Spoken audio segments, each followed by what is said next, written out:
my name is Dr. Ed Shahady, and we're here at the Cardiometabolic Risk Summit in Las Vegas. And I'm joined here by Chef Leah Sarris and Dr. Tim Harlan. They're both from the Tulane University, Goldring Culinary Institute. I visited there a few months ago, and it was really exciting. They're teaching culinary medicine to medical students and to practicing physicians. I think really unique concept. Nutrition is something. Well, maybe tell you what makes, we'll go to practicing docs because that's who we're addressing. What makes them want to come there? What makes you want them to come there? Well, I think what makes us want them to come in is, you and I grew up in an era of an incredible explosion of technology, of fabulous pharmaceuticals, of great intervention, of great procedural medicine. And the challenge, I think, that has happened now for you and me, practicing physicians, and certainly physicians in training, future physicians, is that we don't have the skills in our toolbox to talk about the things that are clearly very important to our patients now, namely lifestyle, diet, nutrition, etc. So we've spent the last 2.5 years as part of this project at the Goldring Center for Culinary Medicine developing those items for physicians to have in their toolbox. So why would physicians want to come? I think they'd want to come because, number one, it's experiential. We do hands-on cooking as part of this, and we teach folks how to cook. Secondarily, because we teach them those key messages that they can have with their patients that can help with very subtle changes to have a profound effect on their patients' lives. I think the third reason is because you get to come to New Orleans. Yeah. Who doesn't want to come to New Orleans? You're supposed to gain weight. Well, it's actually interesting because Chef Leah and I have, we're beginning to see that we are going to have an influence on our colleagues, both of us are chefs, and our chef colleagues in New Orleans and how they approach the way they serve their patrons. And that's kind of the pie in the sky for us, in addition to physicians, the community, medical students, residents, etc. Outstanding. Well, as he's already noted, and I introduced this as Chef Leah, and I think it's one of the unique things about your Culinary Institute. We not only have, yes, you're a chef, but you're a physician, and you have that perspective. But to understand that, and I remember when I watched you guys in New Orleans, you had they were preparing dishes, and you had 3 or 4 dishes, and they had different tastes and different caloric content. So what do you see, Chef Leah? What are you providing to this adventure that's really unique?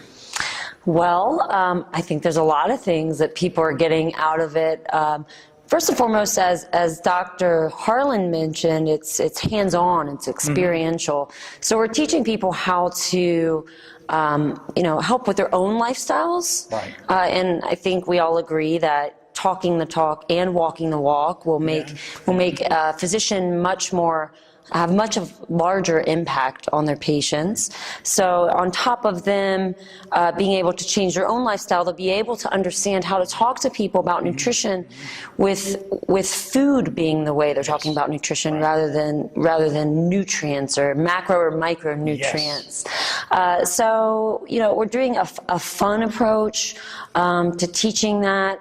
And it's really, I think, practical, just telling people about food and doing just a didactic approach to it, we think probably isn't as impactful as doing the hands-on approach. And we're going to have a cooking demonstration at this conference. But one thing I remember when I was there in New Orleans at your institute is you had some pasta dishes. And you were different caloric contents. And there was a way, this one had meat, this one didn't, different oils. Why don't you give us some practical suggestions? You could base it on that if you wanted to, or anything else. So a lot of what we talk about, we base it all on the Mediterranean diet. Not all, but the majority of what we talk about is on the Mediterranean diet, which is really just about maximizing the ingredients that you're using. But we talk about ways of doing that in everyday cooking. So it's about taking what the foods you already like and you already cook and you already enjoy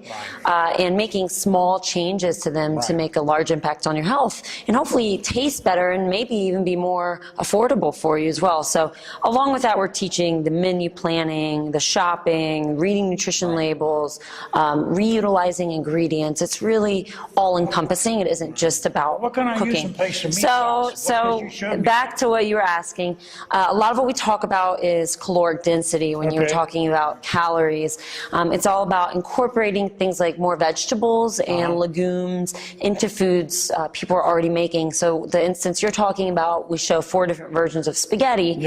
One I call kind of the lunch lady version, what a lot of us screw up on, meat sauce, white pasta, not much else going on. And then we start to take out half the meat, therefore saving money because that's the most expensive part of the dish. Save that for a later meal.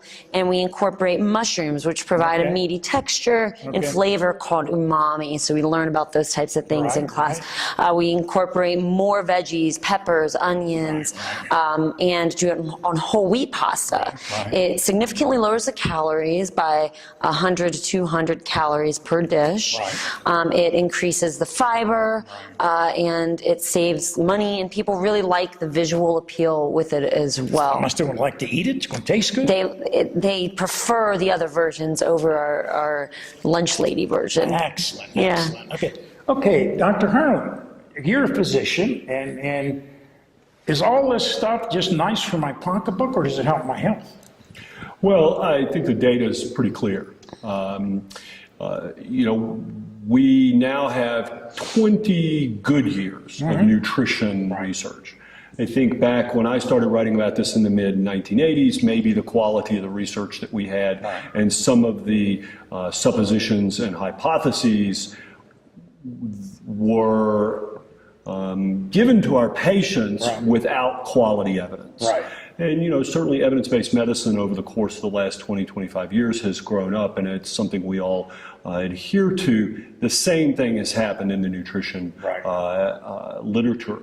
So we take Mediterranean diet principles, very simple principles, and you know, most of it's just common sense. More fruits and nuts, more veggies, more legumes. We're a big fan of legumes. More whole grains, fish, but not only What's fish. a legume? Legumes. Legumes are beans, peas, lentils, chickpeas, peanuts. Peanuts, one of my favorite legumes. Obviously, we live in the South, so okra is a legume. And so we take those 9 basic principles for the Mediterranean diet. We translate them for the American kitchen. The effect from our patient standpoint can be really profound. So you take 2 points on the Mediterranean diet score, these 9 basic principles, and you just improve your patient's score by 2 points. You reduce their risk of all-cause mortality by 25%. Okay, so very simple key messages. For instance, stop eating at Subway. Okay. All right. Everybody thinks Subway's so healthy. You know, it's fresh, but it's actually not. A lot of sodium, not very much fiber.